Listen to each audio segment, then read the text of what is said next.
Well, this evening, cloudy and cool across the Arklatex with areas of drizzle. We also have a little bit of light rain, as you can see here, over parts of northeast Texas. A little bit more rain further to the west. Things will be getting a little bit more soggy tomorrow and stormy as a cold front moves in from the west. That frontal system this evening well to our west, moving into West Texas.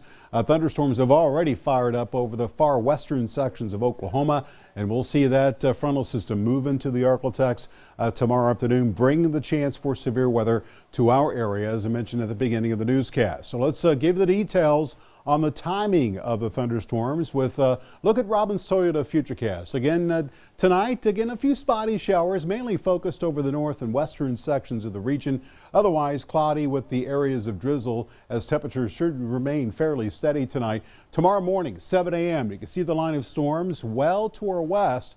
Let's put Futurecast into the early part of the afternoon. Now, during the early newscast at 1 p.m., Futurecast had this line moving into Texarkana. You can see it's a little bit slower with this particular run. That has been the trend with many of the high-res models here, as we will likely see it moving to Texarkana right around 2 p.m. Shreveport sometime between 3 and 4 is what we're looking at as far as an estimated ETA here. And keep in mind, too, we'll see as far as tornadoes, obviously a risk with these thunderstorms within the line, but these discrete cells out ahead of the line will also pose a tornado risk. And if we have any issues with stronger tornadoes, it's more than likely going to come from these discrete cells, which may try to form out ahead of this main line. We will see it continue to move to the east, and by the time we get into the latter half of the evening hours, we'll see the storms moving out of most of the Arklatex. We'll take a bit of a pause, and then late tomorrow night into Wednesday morning,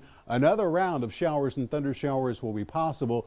This will not pose a severe weather risk, but there is a little bit of a chance for a little bit of small hail in spots behind that frontal system and the cooler air. That rain ends Wednesday morning, and we will close Wednesday with some sunshine. Let's talk about that tornado threat and the changes from what I showed you during the early newscast. And again, given the later timing of the thunderstorms, now it looks like we are looking at that threat in East Texas and Northwest Louisiana. So basically, anywhere south of this line is where Futurecast is indicating we might have a little bit better chance of seeing that tornado activity here during the basically afternoon and early evening hours tomorrow.